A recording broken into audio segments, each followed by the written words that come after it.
You get a placement and then you probably can't clear it because your dreams are shattered and you like, oh, this is amazing. We're on the Drake record. How much publishing are we getting? Nothing. None. Even if you tell a producer, look, dude, no one's going to sue you if you use this sample. If you get a major placement, I'm going to take this percentage. It's all good. It's all written out already in the contract and the license and the pack. Everything's set out. Even with that, people will still go, no.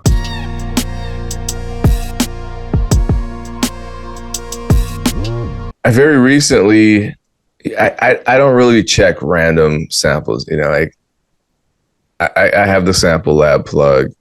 I know people like Dilly and Kavi and Chroniac and Memory and, you know, people that I get really amazing samples from.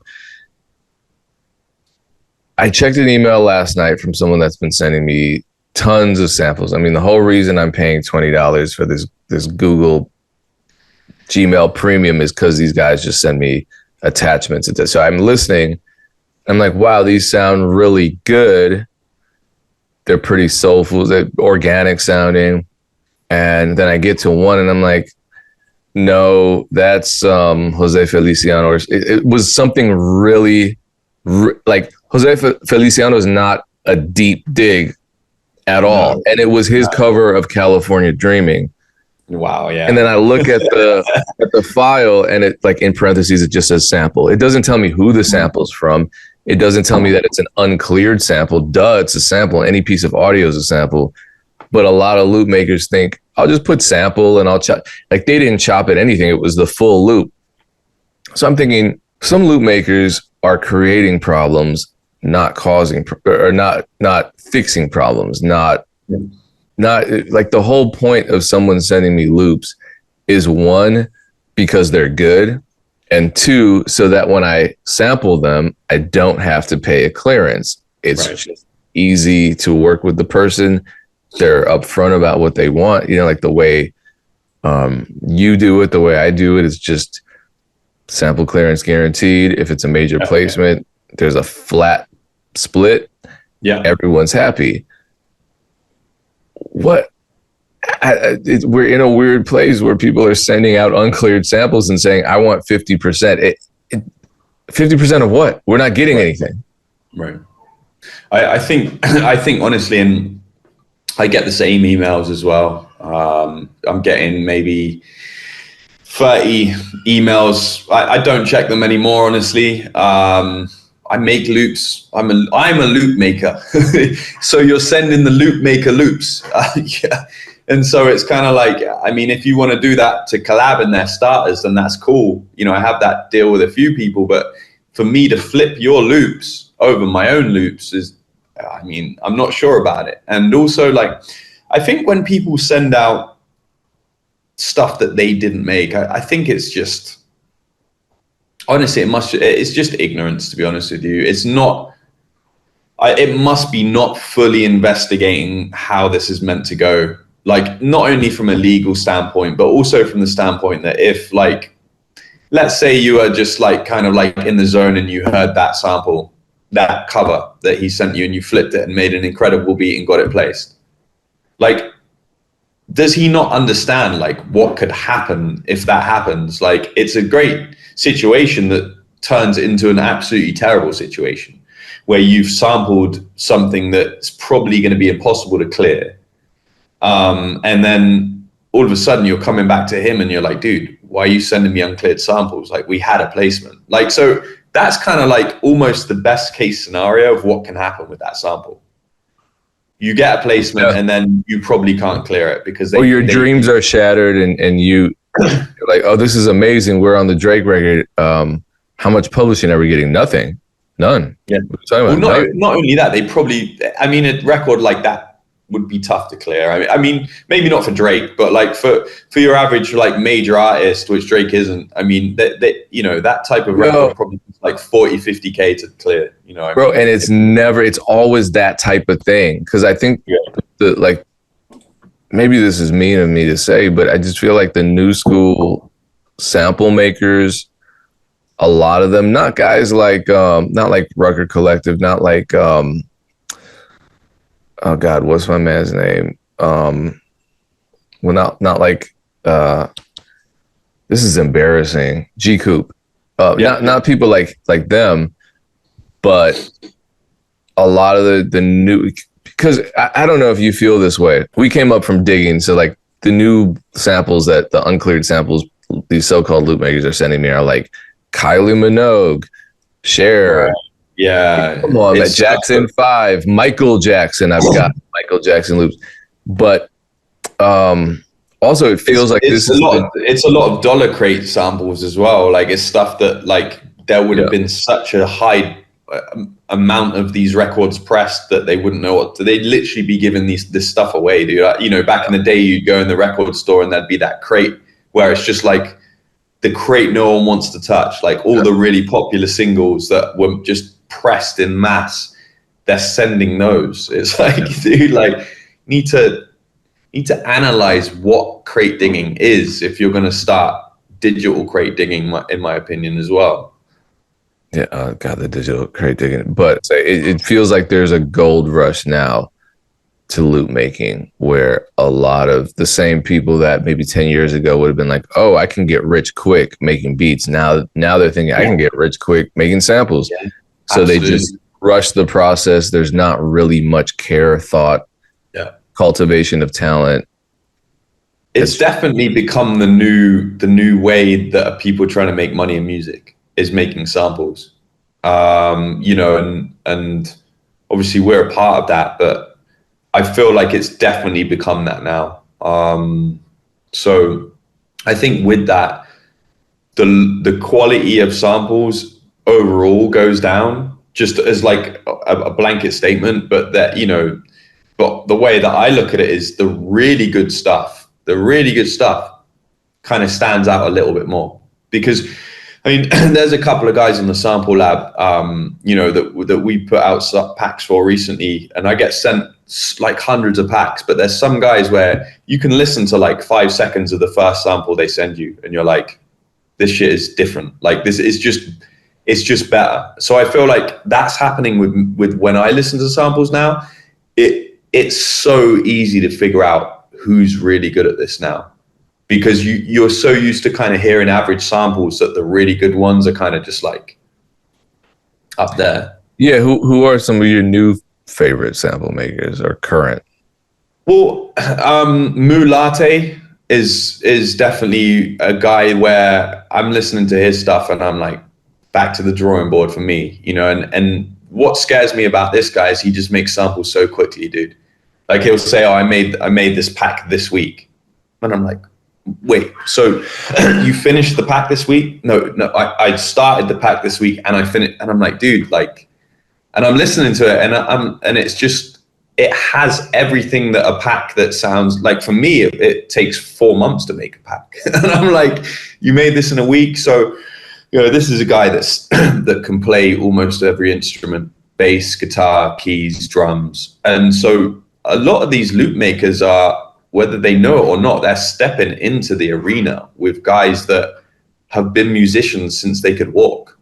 So now like that, because there is money in this, but the level of people you're up against as a sample maker now it's crazy. Another one is Doten Bergman, or Tane, as a lot of people know him as. I mean, this is another guy that he's literally an encyclopedia for music theory, dude. I mean, you could literally ask him any music theory question in 3 seconds. He'll give you the whole rundown on it. And this is a guy that can sit down and make a 10 out of 10 soul sample every single time. Like, it's not up for chance. Like, you know, so I think, you know, I think that's something to be very aware of, is like new people coming into the sample space, is that you're up against people that are just incredible musicians. So I think it's great for the space, honestly. And I think overall it's great for music that the standard of musicianship is like going up, but you got to be about it. You got to put the work in now. Yeah. And I think a lot of, back to the conversation where, you know, so many people push the narrative that it's easy to make beats nowadays and musicality is down. And I'm thinking, there's no way, because even the loop makers that really stand out are putting a lot into they're far more advanced. When I see people talking shit about the producer community, making these broad statements about how music, no one knows how to make music, everyone's just a click and drag producer. It's like, you don't understand the work that goes into creating. Don't get it twisted. A 4-bar loop, just because it's 4 bars, doesn't mean that a lot of work didn't go into it. There may have been 5 musicians involved in creating that, and then someone who's really good at sound design. And in your mind, it's just a 4-bar sample that can't take very long. So there's that. And then the people that terrify me are the folks that can play instruments well, that understand music, that understand sound design, but then also understand the loop making space. Yeah. Like, because a lot of people can play guitar or can play piano or can sing or whatever. They can't put it together. A lot of people understand what they want out of a sample, but they can't create it themselves. Right. If you can do all of that, to piggyback off that, the guys that scare me are the guys that can't actually play any instruments, but when you listen to their samples, it's like you're listening to like that too, an orchestra from like the 70s that was recorded on all but no, it's all in the box in Fruity Loops. Those are the guys that scare me, because it's like to just even reach that mind frame where you're able to create that is crazy. I think I was speaking to Memory about this. We speak a lot about this. I feel like obviously the guitar, the piano, the bass, they're all instruments, right? I think we're getting now to the first time in history where your DAW is also an instrument now. Like Fruity Loops is a musical instrument now.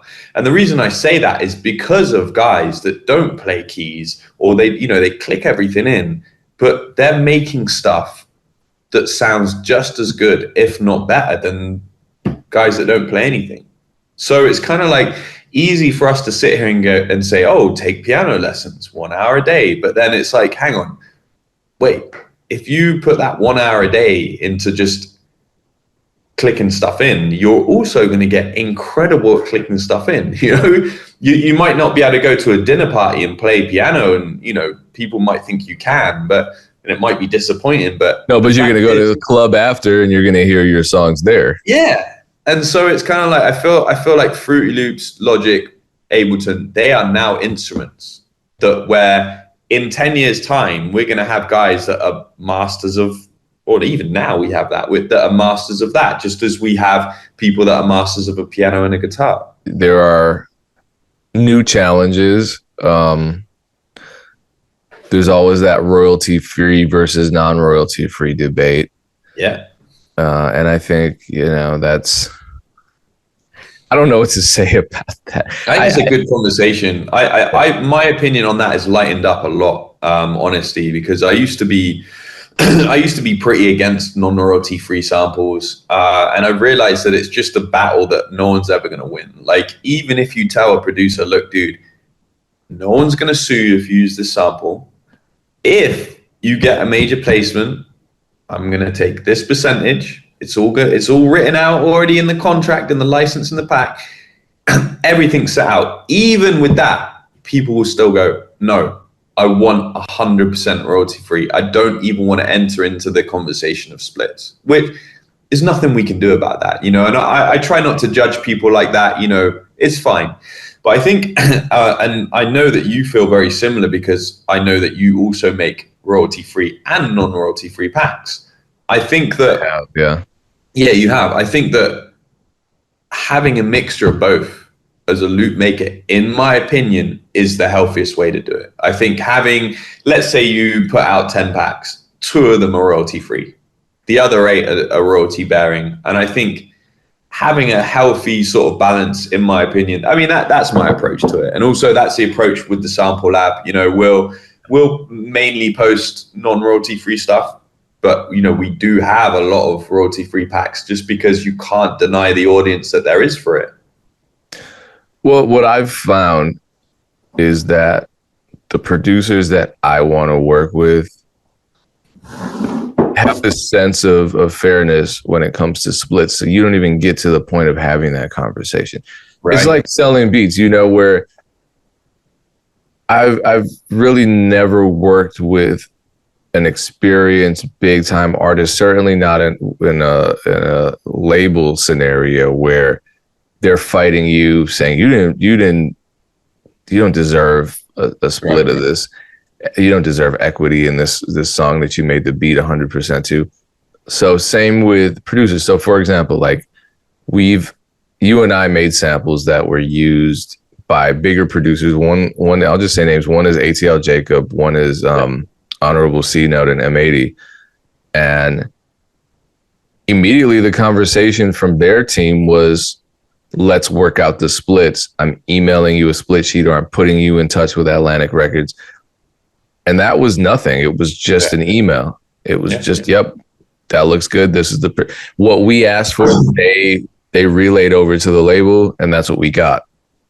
I never have arguments about splits with big producers, because big producers came in the game wanting their splits and probably fought a lot of recording artists and managers that resisted them, and they're not going to perpetuate that cycle against another producer.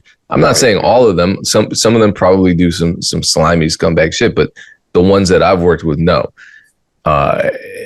That's the same experience for me. And actually I've had the opposite experience, where the bigger producers I've worked with have actually been the guys that are like, that's just 50-50 split.